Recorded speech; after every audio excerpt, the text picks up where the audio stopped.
தமிழ் நேயர்களுக்கு வணக்கம். நம்மளோட பேசுறதுக்காக நந்தா அவர்கள் இணைஞ்சிருக்காங்க. வணக்கம் நந்தா. வணக்கம் அபி. ஒரே நாடு ஒரே தேர்தல் இதை அமலுக்கு கொண்டு வரணும், இந்த மசோதாவை நிறைவேற்றணும் அப்படிங்கிற மாதிரியான விஷயங்களை பாஜக ரொம்ப நாளாக முன் வச்சுட்டு இருக்கு. அவங்களுடைய தேர்தல் அறிக்கையிலேருந்து எல்லாத்துலேயும் இதை சொல்லிக்கிட்டே இருந்தாங்க. இப்போது இதை அமல்படுத்துறதுக்காக மத்திய அமைச்சரவை ஒப்புதல் கொடுத்துருக்கு. என்ன நடக்க போகுது? கண்டிப்பாக இது அமலுக்கு வந்துருமா? என்ன சம்பவங்கள்?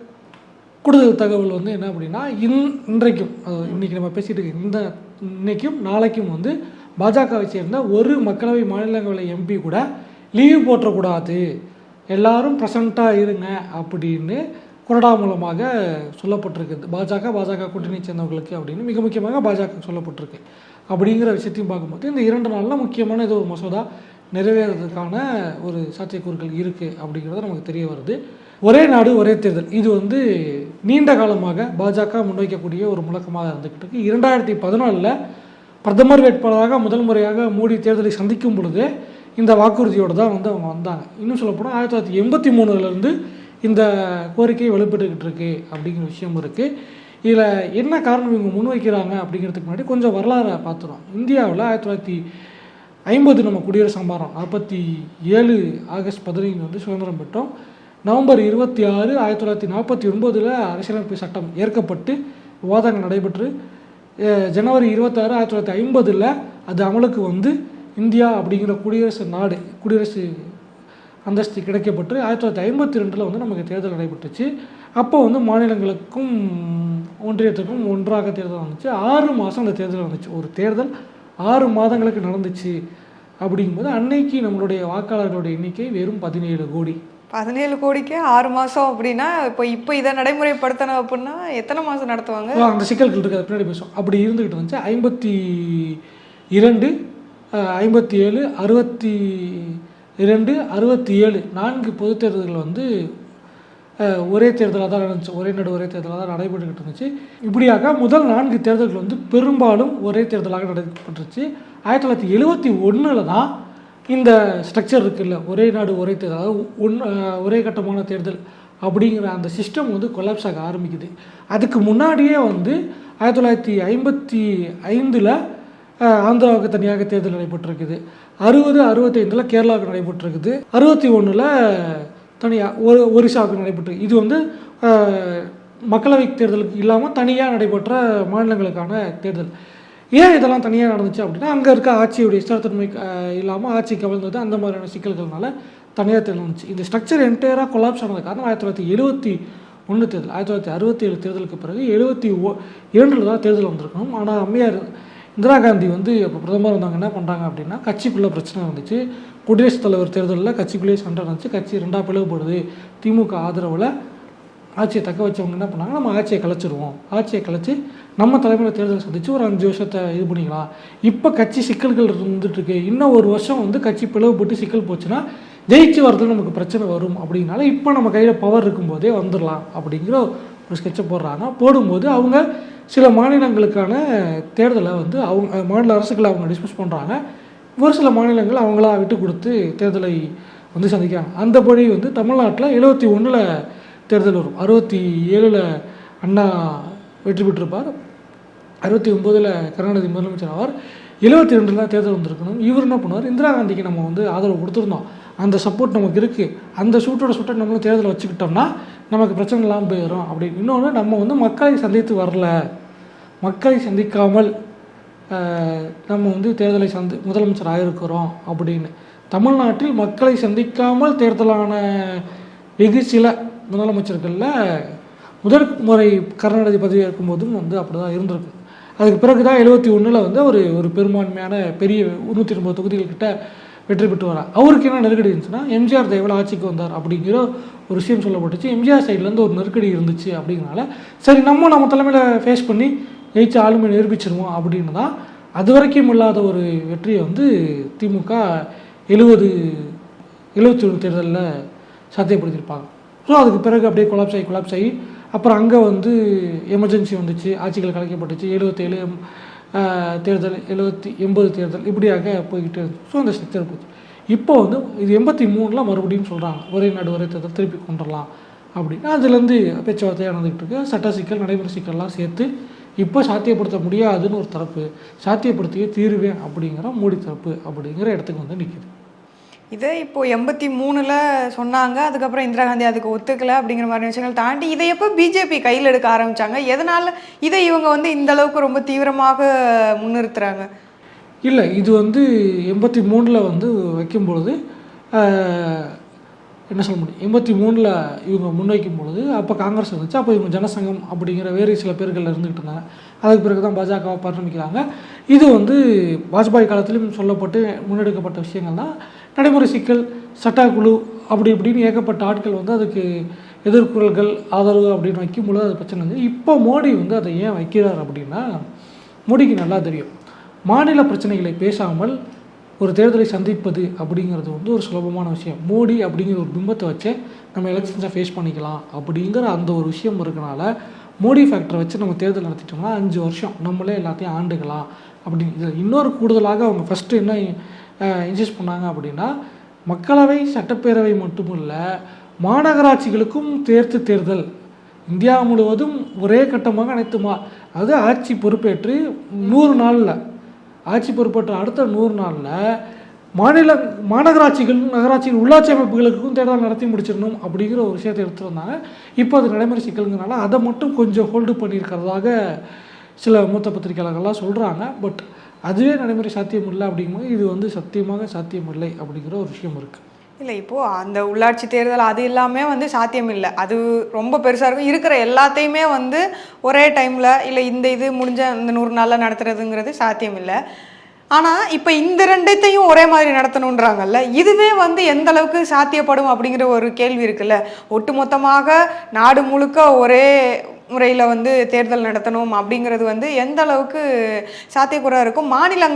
எல்லா மாநிலங்களும் இதுக்கு ஃபஸ்ட்டு ஒத்துக்கணும்ல, எல்லா ஸ்டேட்ஸும் வந்து இதுக்கு அக்செப்ட் பண்ணிக்குவாங்களா? அவசியம். இதில் வந்து சட்ட சிக்கல், நடைமுறை சிக்கல் நிறையா இருக்குது. சட்ட சிக்கல் அப்படிங்கும்போது 2 முக்கியமான சட்ட திருத்தங்கள் கான்ஸ்டியூஷனல் அமெண்ட்மெண்ட் கொண்டு வரணும். ஆர்டிகல் 83, ஆர்டிகல் 137, ஆர்டிகல் 83, ஆர்டிகல் 172 2 சட்டத்திருத்தங்களை கொண்டு வரணும். அப்படிங்கிறத தாண்டி இது மாநில அரசுகளுக்கு இருக்கக்கூடிய அதிகாரத்தை பறிக்குது அப்படிங்கிற ஒரு விஷயம் இருக்குது. மாநில தேர்தல்கள் அப்படிங்கிறது ஸ்டேட் லிஸ்ட்டில் இருக்குது. Central list, state list, concurrent list இருக்கும்போது ஸ்டேட் லிஸ்ட்டில் தான் ஸ்டேட் எலெக்ஷன்ஸ் இருக்குது. ஒரு மாநில சட்டசபையை எப்போது கலைக்க வேண்டும் அப்படிங்கிறது மாநில அரசு சம்மந்தப்பட்ட விஷயம். அப்படிங்கும் பொழுது நீங்கள் எப்படி தேர்தலை நடத்துவீங்க அப்படிங்கிற ஒரு, நீங்கள் எப்படி கலைக்கிறதுக்கு இது பண்ணுவீங்க அப்படிங்கிறதுக்கு முன்னாடியாவது வந்து 356 போட்டு டிக்ளேர் பண்ணி குடியரசுத் தலைவர் ஆட்சின்னு கவர்னரை வச்சு இது பண்ணுவாங்க. இஷ்டத்துக்கு அம்மையார் வந்து போகிற போக்கிலலாம் வந்து ஆட்சியை கலைச்சிட்டு போயிருப்பாங்க. கீழே வந்து அப்படி கம்மா போட்டு ஆட் பண்ணி பிரிண்ட் பண்ணதெல்லாம் கம்மா போட்டு லாஸ்ட்டில் அண்டு சேர்த்து போட்ட வரலாறுகள்லாம் இருந்திருக்கு. ஸோ அந்த மாதிரி இருக்குது. எமர்ஜென்சி அப்போ திமுக ஆட்சியை கலைச்சாங்க. 80களில் எம்ஜிஆர் ஆட்சி கலைக்கப்பட்டது. திருப்பி 89ல் திமுக ஆட்சி கலைக்கப்பட்டது. 98ல் திமுக ஆட்சியை கலைக்க முடியாதுங்கிறதுக்காக அங்கே வாஜ்பாய் ஆட்சி கலைக்கப்பட்டது. இப்படியாக நிறைய உதாரணங்கள் இருக்குது. அப்படிங்கும் பொழுது மாநில அரசுகளை கலைப்பதற்கான உரிமையை ஒன்றிய அரசுக்கு யார் கொடுக்குறா?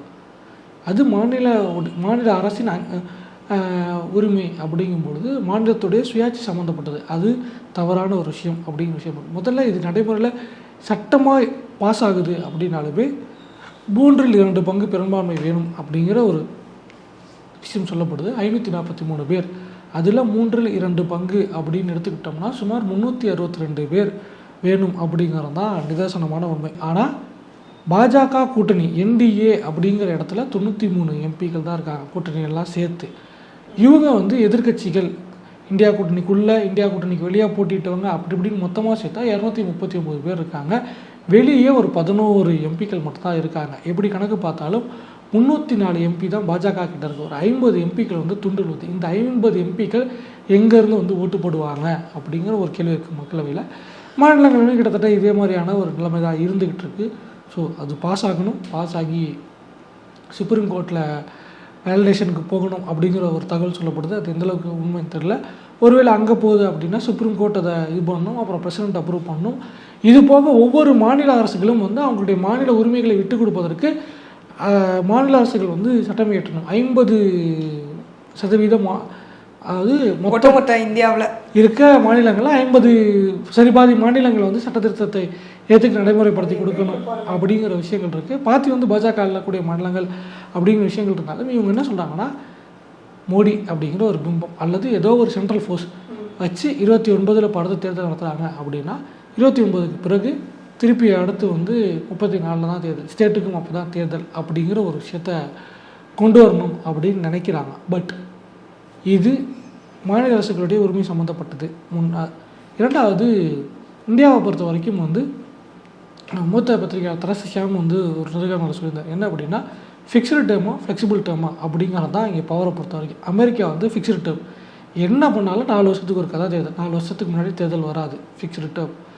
யூரோப்பியன் ஸ்டைலில் வந்து ஃப்ளெக்சிபிள் டேர்ம். என்ன அப்படின்னா, மக்களுடைய நம்பகத்தன்மையும் அவங்களுடைய ஆட்சி ஸ்திரத்தை அந்த மாதிரியான விஷயங்களை வச்சு நம்ம இது பண்ணுறோம். எப்போ ஜனநாயகம் அங்கே வந்து பாதிக்கப்படுது அப்படின்னா நம்ம தேர்தல் நடத்திக்கலாம் அப்படிங்கிற விஷயம் இருக்கும் பொழுது, இப்போ நம்ம அமெரிக்கன் ஸ்டைல் ஆஃப் டெமோக்ரஸி போகிறோம் அப்படின்னா அதிபர் தேர்தல் முறையை நோக்கி போயிடும். அது சரியான ஒரு விஷயம் கிடையாது அப்படிங்கிற விஷயத்த பலரும் பதிவு பண்ணுறாங்க. இதில் எங்கே சிக்கல் வருது அப்படின்னா, இப்போ 2026 தமிழ்நாடு சட்டமன்றத்துக்கு தேர்தல் நடத்தி ஆகணும். தமிழ்நாட்டை வச்சு உதாரணம் 2026 தமிழ்நாடு சட்டப்பேரவைக்கு தேர்தல் நடத்தி ஆகணும். உதாரணத்துக்கு திமுக மீண்டும் ஆட்சிக்கு வந்துருச்சு, மக்கள் வந்து வாக்களிக்கிறாங்க. திமுக வந்து ஒரு 150 இடங்கள் வெற்றி பெற்றிருக்காங்க, கூட்டணியாக சேர்த்து ஒரு 180-200 இடங்கள் வெற்றி பெறாங்கன்னு வச்சுக்கோமே. எனக்கு கடந்த காலம் நடந்திருக்கு, ஒரு பேச்சுக்கு தான். உதாரணத்துக்கு வச்சுக்கோமே, இப்போது திமுக ஆட்சிக்கு வந்திருக்கு அப்படின்னா திமுகவுடைய முதலமைச்சராக யார் பதவி இருக்கிறாங்களோ அவங்களுக்கு 2031 வரைக்கும் பதவிக்காலம் இருக்குது. அப்போ நீங்கள் 29லே அதை கலைக்கிறீங்க அப்படின்னு வச்சுக்கோமே. அப்போது அவங்க மக்கள் கொடுத்த தீர்ப்பில் அவங்களுடைய 2 ஆட்சியை அவங்க 2 ஆண்டுகளை அவங்க பலி கொடுக்க வேண்டிய ஒரு அவசியம் இருக்குது. ஓகேவா? இல்லை தேர்தலை நாங்கள் பின்னாடி தள்ளுறோம் அப்படின்னா 2026 நடத்த வேண்டிய தேர்தலை 3 வருஷத்துக்கு எப்படி நீங்கள் வந்து திமுக கிட்ட கொடுக்க முடியும்? ஒரு கேள்வி இருக்குது. இன்னொரு சிக்கலும் இருக்குது. இப்போ நீங்கள் 2029 தேர்தல் நடத்துறீங்கன்னு ஒரு பேச்சுக்கு வச்சுக்கோங்க. ஃபார் எக்ஸாம்பிள் தமிழ்நாட்டில் அதிமுக வந்து கூட்டணி ஆட்சி அமைச்சிருச்சு ஒரு வேளை, உதாரணத்துக்கு. இப்போ கூட்டணி அமைச்சு வச்சுருக்காங்க. இந்த கூட்டணி அந்த கூட்டணி பாமக அவங்க போகிற வரவங்கெல்லாம் கூப்பிட்டு வச்சு எல்லாத்தையும் வச்சு ஒரு கூட்டணி அமைச்சு ஆட்சி அமைக்கிறாங்க அப்படின்னு வச்சுக்கிட்டா, திடீர்னு பாமக இல்லை கூட்டணியில் இருக்க கட்சிகளோ நாங்கள் ஆதரவை வாபஸ் பண்ணிக்கிறோம் அப்படின்னு சொல்லிட்டு ஆட்சி கவிழ்ந்துடும். அப்போது அடுத்த தேர்தல் வரைக்கும் அந்த கவர்மெண்ட்டை எப்படி நடத்துவீங்க அப்படிங்கிற ஒரு கேள்வி இருக்குது. அப்போ நீங்கள் அந்த இடத்துக்கு நீங்கள் எலெக்ஷன் நடத்தி தானே ஆகணும். அதே தான் இப்போ நடந்துக்கிட்டு இருக்கு, அது பாட்டுக்கு போயிட்டு இருக்கட்டுமே அப்படிங்கிற ஒரு கேள்வி இருக்குது. இன்னொன்று, இப்போ மாநிலங்களுக்கு ஒருவேளை தேர்தல் நடத்துறதுக்கு நீங்கள் தள்ளி போகிறீங்க. இப்போ ஃபார் எக்ஸாம்பிள் வந்து இப்போ 2029 தேர்தல் வரணும், 28 வந்து ஒரு மாநிலத்தில் ஆட்சி கவர்ந்துருச்சு அப்படின்னா 1 வருஷம் இருக்குன்னா நீங்கள் குடியரசுத் தலைவர் ஆட்சி போட்டு கவர்னன்ஸ் வச்சு மெயின்டைன் பண்ணலாம் அப்படிங்கிற விஷயம் இருக்குது. அதே டெல்லியில் ஆட்சி பாதிக்கப்படுது. இப்போது நடக்காத விஷயம் கிடையாது. 77 மொரார்ஜி தேசாய் ஆட்சிக்கு வந்தார், 1.5 வருஷத்தில் இதாச்சு. அடுத்து சரண் சிங் வந்தார், கவிழ்ந்துச்சு. 80களில் திருப்பி இந்திரா காந்தி இருந்தாங்க. 84 இந்திரா அம்மையார் மறைவுக்கு பிறகு வந்து ராஜீவ் வந்தார். ராஜீவ் வந்து என்ன பண்ணார், 89ல் தோற்று போனவுடனே நாங்கள் வந்து ஆட்சி அமைக்க உரிமை கோர மாட்டோம், எதிர்கட்சி வரிசையில் உட்காரன்னு முட்டாள்தனமான ஒரு டெசிஷன் எடுத்தார். அப்போ விபி சிங் வந்தார். விபி சிங் வந்து நமக்கு நல்லதா அப்படின்னா கூட காங்கிரஸ் கட்சியை பொறுத்த வரைக்கும் அது வந்து ஒரு முட்டாள்தனம். விபி சிங் வந்தார், அவரை வந்து முதுகில் குத்தி சந்திரசேகர் உட்கார வச்சாங்க. சந்திரசேகர் திருப்பி காலவாரி அவங்க 91 திருப்பி ஆட்சி வந்துச்சு. 96 இதே மாதிரி 91 நரசிம்மரா வந்தார், திருப்பி 96 சிக்கல் வருது. 96 சிக்கல் வரும்போது என்ன பண்ணாங்க, ஐக்கிய முன்னணி அப்படின்னு சொல்லிட்டு பிரதமர் வேட்பாளர் கால் இல்லாமல் ஊர் பூரா நீ பிரதமர் வைக்க அப்படின்னு ஒவ்வொருத்தரையாக கூப்பிட்டு கேட்டாங்க. ஜோதி பாசுவை கேட்டிருப்பாங்க. தமிழ்நாட்டில் மூப்பனருக்கு வாய்ப்பு வந்துச்சு. திமுக தலைவராக இருந்த கருணாநிதி அவர்களுக்கு வாய்ப்பு வந்துச்சு. அவர் வந்து என் உயரம் தெரியும், எனக்கு வேண்டாம் அப்படின்னு சொன்ன பிறகு தேவகவுடரை கொடுத்தாங்க. 1 வருஷம் தாங்கலை, திருப்பி குஜராத்தை உட்கார வச்சாங்க. குஜராத்துக்கும் 1 வருஷம் தாங்கலை, திருப்பி வாஜ்பாய் கிட்ட வந்துச்சு. வாஜ்பாய் 13 மாதம் தான் இருந்தார், ஆட்சியை அம்மையார் கலைச்சாங்க. அப்படிங்கும்போது இந்த ஆட்சி கலைப்பெல்லாம் நடக்கும் பொழுது யார் பொறுப்பேற்பா? ஏன் அவ்வளோ பேசிக்கிட்டு இப்போ ஜிஏ வந்து 2 எண்களை நம்பி தான் உட்காந்துருக்கார். நாயுடு நிதிஷை நம்பி தான் அங்கே ஆட்சி இருந்துக்கிட்டு இருக்கு. நாளைக்கு 2 பேர்த்துல யாரோ ஒருத்தர் ரோசப்பட்டு, வாய்ப்பு கம்மி தான், ஒரு வேளை ரோசப்பட்டு வெளியே வந்துட்டாங்க அப்படின்னா ஜி என்ன பண்ணுவார் அப்படிங்கிற ஒரு கேள்வி. இப்போ 2 பேருமே வெளியே வந்துட்டாங்கப்பா, என்ன பண்ணுவீங்க? இந்த 2 பேரை சேர்த்தும் சிவசேனா, லோக் ஜனசக்தி அப்படி இப்படின்னு ஏகப்பட்ட கட்சிகள் இருக்குது. அவங்களுக்கு எம்எல்ஏ போயிட்டாங்க, எம்எல்ஏக்கள் போகுது அப்படின்னா அப்போ என்ன பண்ணுவீங்க அப்படிங்கிற ஒரு கேள்வி இருக்குல்ல. அந்த கேள்விக்கான பதில். இப்போ சட்டமன்ற உறுப்பினரோ மக்களவை உறுப்பினரோ இறந்துட்டு போயிட்டாங்க அப்படின்னா அப்போ என்ன பண்ணுவீங்க? அப்போ இடைத்தேர்தலும் நடத்துவீங்கல்ல? அப்போ இவங்க தரப்புலேருந்து என்ன சொல்லுவாங்க, அந்த ரெண்டாவதாக ஜெயிச்சவங்க செகண்ட் பிளேஸில் வந்தவங்கள போடுவாங்களா இருக்கும். இவங்க கணக்குப்படி அப்போ அப்படி தானே ஏதாவது வச்சுருப்பாங்க. ஸோ அதுதான் வந்து இங்கே நடைமுறை சிக்கல் இருக்குது அப்படிங்கிற விஷயத்த பார்க்க முடியுது. இவங்க மிக முக்கியமாக சொல்கிறது அட்மினிஸ்ட்ரேட்டிவ் ப்ராசஸ்க்கு இதுக்கு சம்மந்தம் கிடையாது.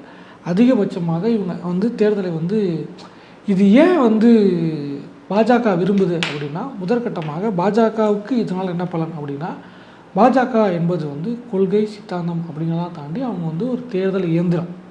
மோடி அப்படிங்கிற ஒரு மிஷினை வச்சு தான் எலக்ட்ரல் மிஷின். மோடியை பொறுத்த வரைக்கும் அவர் வந்து ஒரு வாக்கை கவரக்கூடிய ஒரு நபர். அவர் தான் வந்து எல்லா தேர்தலுக்கும் போய்கிட்டு இருக்கார். அப்படிங்கும்போது அவருக்கு அலைச்சல் அதிகமாக இருக்குது. அப்படிங்கிறனால அவருக்கு வயசாகிட்டு போகுது இல்லையா, அதனால் இப்போ ஒரே தேர்தல்னால் ஒட்டு மொத்தமாக முடிச்சுக்கலாம் அப்படின்னு ஒரு கணக்கு வைக்கிறாங்க. ஒரே தடவையில் அங்கங்கே அப்பப்போ தமிழ்நாட்டுக்கு ஒரு தடவை இங்கே இப்போ சட்டப்பேரவை மக்களவை தேர்தல் நடந்துச்சு. ஏப்ரல் மாதம் தொடங்கி மே மாதத்துக்குள்ளே முடிஞ்சிச்சு. அதே பாட்டு இப்போ நீங்கள் வந்து பக்கத்தில் ஒரு மிஷின் வச்சுருக்கோம், பக்கத்தில் இருக்க பட்டன் இந்த பட்டனோட அந்த பட்டனையும் சேர்த்து 2 பட்டன் அமைக்கிட்டு போங்க அப்படின்னா முடிஞ்சு போச்சுல. ஒரே வாட்டி பிரச்சாரத்துக்கு வந்து 2 எலெக்ஷனையும் முடிச்சுட்டு போயிடலாம் அப்படின்னு இருக்கு. இப்போ உதாரணத்துக்கு எடுத்துக்கிட்டோம்னா இந்த வருஷமே வந்து மக்களவைத் தேர்தலுக்கு பிறகு 4 மாநிலங்களுக்கு தேர்தல் இருந்துச்சு. ஜம்மு காஷ்மீர் தேர்தல், ஹரியானா தேர்தல், மகாராஷ்டிரா, ஜார்க்கண்டு. இப்போ இந்த 4 மாநிலங்களுக்கு திருப்பி ஒரு வாட்டி மோடி போயிட்டு வந்தார். அவர் கஷ்டம், அவர் ஃபாரின் டூரெல்லாம் பாதிக்கும் வேறு. அதுக்காக அவர் ஒருத்தருக்காக வந்து இப்போ ஒட்டுமொத்த இருக்கிற மாநிலங்களுடைய எல்லா உரிமைகளும் வந்து பறிபோகுது அப்படின்னா வந்து அப்போது துணை முதல்வர் உதயநிதி ஸ்டாலின் அவர்கள் சொல்கிற மாதிரி கடைசியில் மாநிலமே இல்லாமல் இதை ஆக்குறதுக்கான ஒரு வேலையாக தானே அப்போ அவங்க வர அதான் சொல்ல வரேன். ஓகேவா, அதுதான் ஒரு பிரச்சனை வரும். இது வந்து ஒரு கன்வீனியன்ஸ். ரெண்டாவது விஷயம் என்ன அப்படின்னா, 2 தேர்தல்களையும் ஒன்றாக நடத்தும் பட்சத்தில் அவங்களுக்கு என்னென்னா, நம்ம வந்து எம்பி சீட்டில் நம்ம ஜெயிச்சுக்கிறோம், எம்எல்ஏ சீட்டில் மட்டும் நமக்கு மாற்றி குத்திடுறானுங்க. மகாராஷ்டிராவில் குத்துனாங்க, ஹரியானாவில் ஜஸ்ட்டில் தான் வந்து எப்படியோ தப்பிச்சோம் முளைச்சோன்னு உட்காந்துருக்கோம், ஜம்மு காஷ்மீரை விட்டுட்டோம், ஜார்க்கண்டை விட்டுட்டோம், அடுத்து டெல்லிக்கு பஞ்சாயத்து, பீகார் பஞ்சாயத்து இப்படி இருக்குது. தமிழ்நாட்டை தொடக்கூட முடியல. இப்போ நம்ம மொத்தமாக தூக்கிட்டு வந்து வச்சுக்கிட்டோம்னா 2 குத்து ஒரே குத்தா நமக்கே குத்திடுவாங்க அப்படிங்கிற ஒரு நப்பாசம் இருக்குது. இதில் காங்கிரஸுக்கும் வந்து வெளியே வந்து அவங்க அப்படி வேணாம் அப்படின்னு பில்டப்லாம் கொடுத்தாலும் உள்ளுக்குள்ள அவங்களுக்கும் குதூகலமாக இருக்கும். எதுக்கு?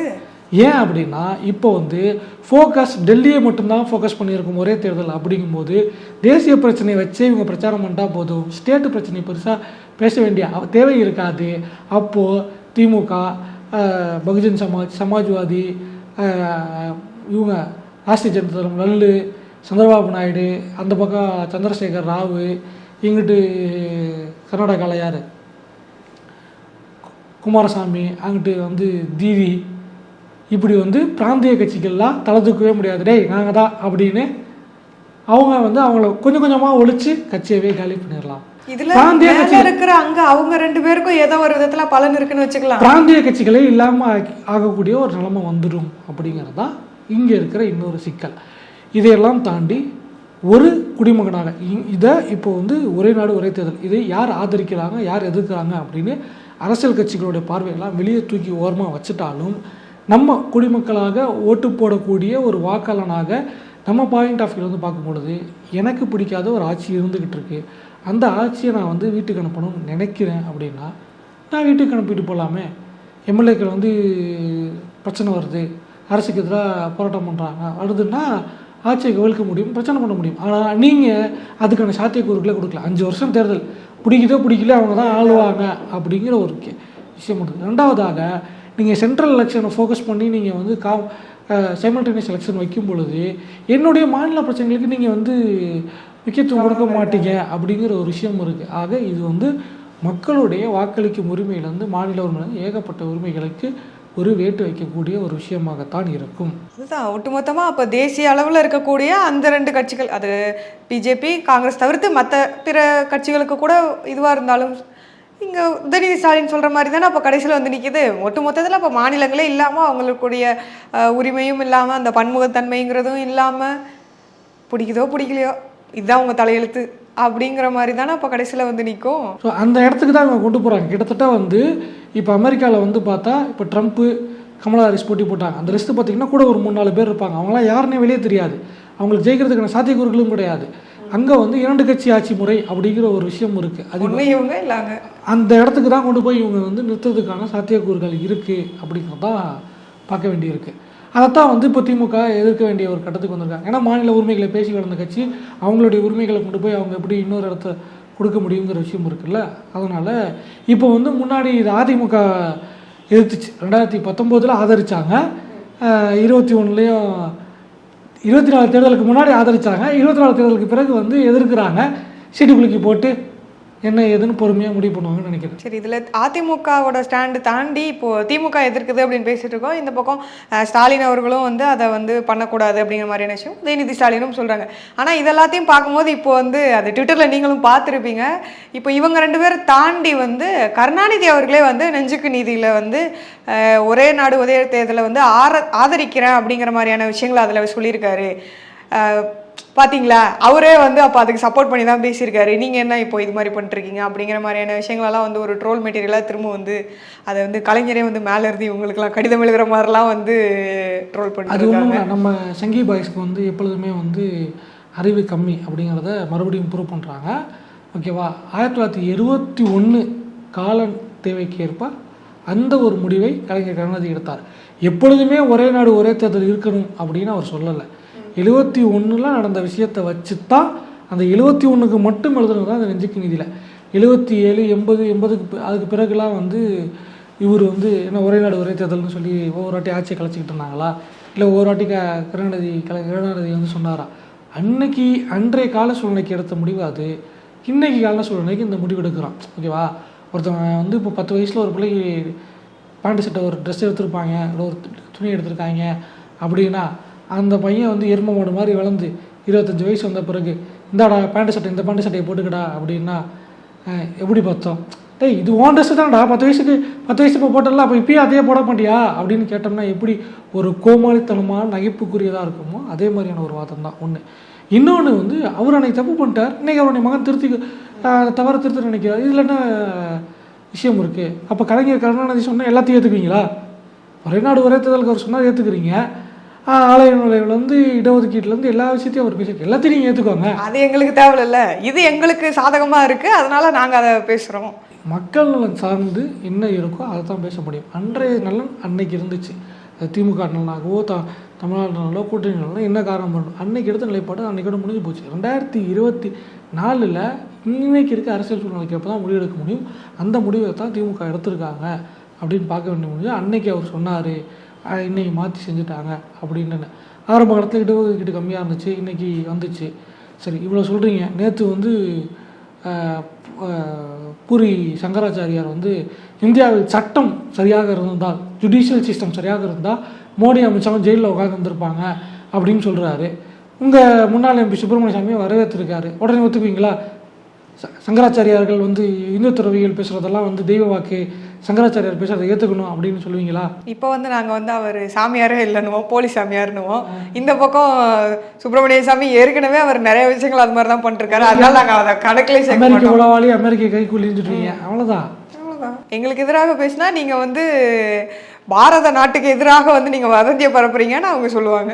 என்ன பண்ணுறது, இப்போ வேறு சட்ட கலர் இப்படி ஆகி போச்சு. ஒரு ப்ளூவோ சிவப்போ கருப்போ இருந்துச்சுன்னா நமக்கு எதாவது சொல்லியிருப்பாங்க. இன்றைக்கி வேறு துரதிர்ஷ்டவசமாக 2 பேர்த்து கலரும் இப்படி ஆகி போச்சு. என்ன பண்ணுறது? சரி, இதை தாண்டி இந்த நடைமுறை சிக்கல்கள்னு வரும்போது வந்து பாஜக சைட்லேருந்து என்ன சொல்கிறாங்க பார்த்தீங்களா, இது மாதிரி ஒரே நாடு ஒரே தேர்தல்னு கொண்டு வந்துட்டா வந்து செலவினம்லாம் ரொம்ப கம்மியாயிரும், நீங்களும் அலைச்சலுக்கு தேவையில்ல, ஒரு தடவை இதுக்கு ஒரு தடவை லீவ் போட்டு அதுக்கு ஒரு தடவை உங்களுக்கு லீவ் கொடுத்து தேவையில்லாமல் அலைச்சலாகும், அதுக்கான செலவு அதிகமாகும், நாங்கள் வேறு உங்களுக்கு அப்பப்போ இதுக்குன்னு தனியாக காசு கொடுக்க வேண்டியிருக்கு, அதுக்கு தனியாக காசு கொடுக்க வேண்டியிருக்கு, இதுக்குன்னு கட்சிகள்லாம் வேறு தனித்தனியாக நிறைய செலவு பண்ண வேண்டியிருக்கு, இதெல்லாம் கொஞ்சம் குறைஞ்சிரும்ல அப்படிங்கிற மாதிரியான விஷயங்கள் எல்லாம் சொல்கிறாங்களே, இது கொஞ்சம் வேலிடான பயன் தானே? அதுக்கும் வந்து பிபிசி அறிக்கையில் நீங்களும் படிச்சுப்பீங்கன்னு நினைக்கிறேன். ஒரு இந்திய வாக்காளனுக்கு சராசரியாக தேர்தலுக்காக செலவிடப்படும் தொகை, ஓகேவா, அது வந்து 84 ரூபாய், 85 ரூபா ரவுண்டாக வச்சுக்காங்க. அது இன்றைய கணக்குக்கு $1, ஒரே ஒரு அமெரிக்க டாலர் தான் ஒரு வாக்காளனுக்காக தேர்தல் ஆணையம் செலவிடக்கூடிய தொகை. முடிச்சுக்குவோம், ஓகேவா, $1. அப்போது நீங்கள் இதை வந்து கணக்கெடுத்துக்கோங்க. இந்த $1 அப்படிங்கிறது வந்து இவிஎம் மிஷின், பராமரிப்பு, பாதுகாப்பு, தேர்தல் பணியாளர்கள் எல்லா செலவும் உள்ளடக்கிய தேர்தலான ஒட்டுமொத்த தேர்தல் சேர்த்து $1 தான்.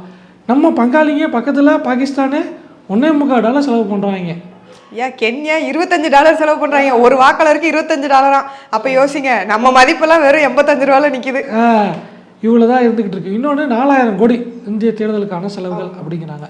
இப்போ இதில் என்ன இன்னொரு விஷயம் வருது அப்படின்னா, நீங்கள் வந்து ஒரே கட்டமாக தேர்தல் நடத்துறதுக்காக வைக்கிறீங்க அப்படின்னு வச்சுக்கிட்டோம்னா, நீங்கள் வந்து ஃபண்ட்ஸை அது பாதுகாப்புக்காக ஆட்களை மொபிலைஸ் பண்ண முடியும். இந்த ஆட்களை வந்து இப்போது முதற்கட்டமாக தமிழ்நாட்டில் தேர்தல் நடைபெற்று முடிஞ்சிச்சு அப்படின்னா, தமிழ்நாட்டில் இருக்க தேர்தல் பணியாளர்களை மாற்றுறது அப்படின்னு. ஆனால் ஸோ அப்படி கணக்கு எடுக்கும் பொழுது நீங்கள் வந்து ஃபோர்ஸை மட்டும்தான் மாற்ற முடியும். இவிஎம் மிஷின்ஸை வந்து நீங்கள் வந்து மாற்ற முடியாது. அப்படிங்கும்போது இதுக்காக புதிதாக 15 லட்சம் வாக்குப்பதிவு இயந்திரங்கள் வாங்க வேண்டிய தேவை இருக்கிறது. அது வேற, அந்த ஒரு மிஷினே வந்து 17,000 ரூபாய்க்கிட்ட செலவாகுது. விவிபேட் செலவும் கிட்டத்தட்ட அதே மாதிரி தான் ஆகும். 35,000 ரூபாய், அதாவது 5100 கோடி ரூபாய் எக்ஸ்ட்ரா செலவு. 4000 கோடி ஆக வேண்டிய தேர்தலை 5100 கோடி எக்ஸ்ட்ரா செலவு பண்ணுறீங்க. இந்த 5100 கோடி நீங்கள் எக்ஸ்ட்ரா செலவு பண்ண பிறகும் தேர்தல் செலவு குறையுமானா குறையாது. அதே $1 நீங்கள் செலவு பண்ணி தான் ஆகணும். ஏன்னா எப்பொழுதும் போடுறது தானே. இன்னொரு விஷயம் வந்து இப்போது ஆட்கள் பற்றாக்குறை, மேன் பவர் அதிகமாகுது. ஒரு படலங்காயும் கிடையாது. பாதி பேர் கவர்மெண்ட் ஸ்டாஃப் தான். அதுவும் அங்கே லோக்கல் ஸ்டேட்டில் இருக்கவங்க தான் போட போகிறீங்க. அங்கே இருக்க டீச்சரு, விஓசி இந்த மாதிரி இருக்க ஆட்கள் தான் எலெக்ஷன் டியூட்டி போட போகிறீங்க. அப்படிங்கும் பொழுது பிரச்சனையே இல்லையே. இதில் என்ன ஒரு இதுனா, இவங்க சொல்கிறாங்கல்ல இவ்வளோ செலவு பண்ணுறாங்க அவ்வளோ செலவு பண்ணுறாங்க. நம்ம சொன்னோமே அந்த ஒருத்தருக்கு $1 உலகத்துலேயே கம்மியாக, அதாவது இருக்கிற எல்லா இடத்துலையுமே கம்மியாக செலவு பண்ணுறது இந்தியா தானா. அதுக்கே வந்து இவங்க வந்து இவ்வளோ செலவு அவ்வளோ செலவுன்றாங்க. இது வந்து அதான். ஸோ அந்த அதிபராட்சி முறை இருக்கட்சி ஆட்சி முறையை நோக்கி கொண்டு போகிறதுக்கான சாத்தியக்கூறுகள் தான் அதிகமாக இருந்துகிட்டு இருக்கு. ஏன்னா இந்தியா ஃபுல்லான பிரச்சனை வந்து இவங்க 2 பேர் தான் வச்சுருப்பாங்க அப்படிங்கிறதுனால. ஸோ இதில் நடைமுறை சிக்கல்களும் நிறையா இருக்குது, சட்ட சிக்கல் இருக்குது. அதை தாண்டி இவங்க சொல்லக்கூடிய பொருளாதார காரணங்கள் என்ன வேணால் இருந்துட்டு போட்டோம். நீங்கள் வந்து எவ்வளோ கோடி வேணால் செலவு பண்ணுங்கள். கார்ப்பரேட்டுக்கு கொடுக்குற காசு பல லட்சம் கோடி கொடுக்குறீங்கல்ல. அம்பானி அதானிகளுக்கு கடன் கொடுக்குறீங்க. முகுல் சோஸ்கி அவர் இப்போ தான் வந்து நேற்று முந்தானத்தை இடி வந்து ஏலம் கூட போகுது அப்படின்னு சொல்லியிருக்குது. மல்லையா இருக்கார், இப்போ நீரவ் மோடி இருக்காங்க, லலித் மோடிகள் இருக்காங்க. அவங்களாலலாம் எங்களுக்கு ஆதாயம் வரும். இப்படி ஓட்டுக்கு செலவு பண்ணால் எங்கள் கட்சி காசுலாம் போகுது. அதிகாரத்துக்கு வந்து தானே நீங்கள் வந்து ஆதாயமாக அனுபவிக்க போகிறீங்க. இதில் அந்த 4000 கோடியை தவிர்த்து கட்சிகள் மட்டுமே கிட்டத்தட்ட 60,000 கோடி கிட்ட செலவு பண்ணுறாங்களாமா.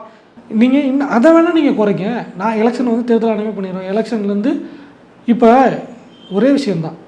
தேர்தலை நீங்கள் வந்துட்டு சொல்கிறீங்க சிக்கனமாக நடத்தணும் அப்படிங்கிற விஷயம் சொல்கிறீங்க. ஓகே, ரைட், எல்லாம் மாட்டோம். இப்போ நான் சாமானிய வாக்காளர், நான் நினைக்கக்கூடிய வாக்காளருக்கு தேர்தல் வாக்குப்பதிவு பண்ணுறதுக்கு சாத்தியக்கூறல் இருக்கா? நான் விரும்பக்கூடிய ஒரு வேட்பாளர் எனக்கு கிடைப்பாங்களா அப்படிங்கிற ஒரு கேள்வி இருக்குது. இன்னொன்று, இதில் வந்து நான் போட்டியிட விரும்புகிறேன் அப்படின்னா என்னால் போட்டியிட முடியுமா? முதல்ல தேர்தல் எவ்வளோ காஸ்ட்லியாக மாற்றி வச்சுருக்கீங்க. ஸோ அதெல்லாம் நீங்கள் தவிர்க்கிறத விட்டுவிட்டு இல்லை, எனக்கு என்ன விஷயம்னா, இதில் வந்து இவ்வளோ செலவு பண்ணுறாங்க. 60,000 கோடி மட்டும் கட்சிகள் செலவு பண்ணால், இதுக்கு ஆட்சியில் இருக்கும் போது மக்களுக்கான நலத்திட்டங்களை செஞ்சாலே நீங்கள் இப்படி காசு கொடுத்து அவங்கள ஓட்டு போட வைக்கணுங்கிற அவசியம் இருக்காது. இல்லை, இந்த 60,000 கோடி இருக்குல்ல, தேர்தல் காசு 60,000 கோடி அப்படின்னு, இதை வந்து ஒரு முன்னாள் தேர்தல் ஆணையர்கிட்ட ஒரு வாட்டி கேட்கும்போது அவர் ஓப்பனாக பேசினார். என்ன சொன்னார் அப்படின்னா, பணத்தை பிடிக்கணும், தேர்தல் நேரத்தில் பணம் பிடிக்கப்படுது. இப்போ ஃப்ரீ அண்ட் ஃபேர் எலெக்ஷன் தமிழ்நாட்டில் தான் வந்து பணம் கொடுக்குறாங்கன்னு தேர்தல் நடத்து பணப்படுது அப்படின்னோடனே அவர் ஒரே வார்த்தை சொன்னார், பார் இதெல்லாம் என்கிட்ட பேசாதீங்க, எனக்கு இதுக்கு சம்மந்தமே கிடையாது. 5 வருஷம் எல்லா புலனாய்வு அமைப்புகளும் வேடிக்கை பார்த்து ஒரு ஆளுங்கட்சி, அது எந்த கட்சியோ, எந்த மாநிலமோ, எந்த கட்சியோ கொல்லன்னு 5 வருஷம் அடிச்சுட்டு அதை கடைசி 3 மாதத்தில் மொத்தத்தையும் வந்து பிடி அப்படின்னு என்கிட்ட சொன்னீங்கன்னா எப்படி நான் பிடிக்க முடியும்? அப்படியாவது அந்த காசு மக்கள்கிட்ட போய் சேரட்டும்னு அவங்க நினைப்பாங்க. இப்போது தேர்தல் ஆணையத்துக்கு நீங்கள் பர்மனன்ட் ஸ்டாஃப்ஸாக எத்தனை பேர் வச்சுருக்கீங்கிற ஒரு கேள்வி இருக்குது. அப்புறம் என்ன உங்களுக்கு பிரச்சனை? ஸோ இது வந்து சும்மா வந்து ஒரு சால்ஜாப்பு தான்.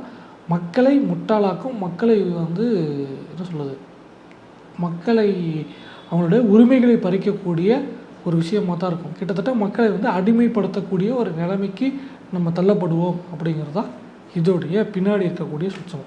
சரி, இப்போ இந்த பக்கம் மத்திய அமைச்சரவையில் ஒப்புதல் கொடுத்துட்டாங்க. அடுத்த வாரம் என்ன ஆகும்? நாளைக்கே கூட மசோதா வரலாம், இல்லை நம்ம பேசிக்கிட்டு இருக்க சில மணித்துளிகளில் கொண்டு வைக்கலாம்.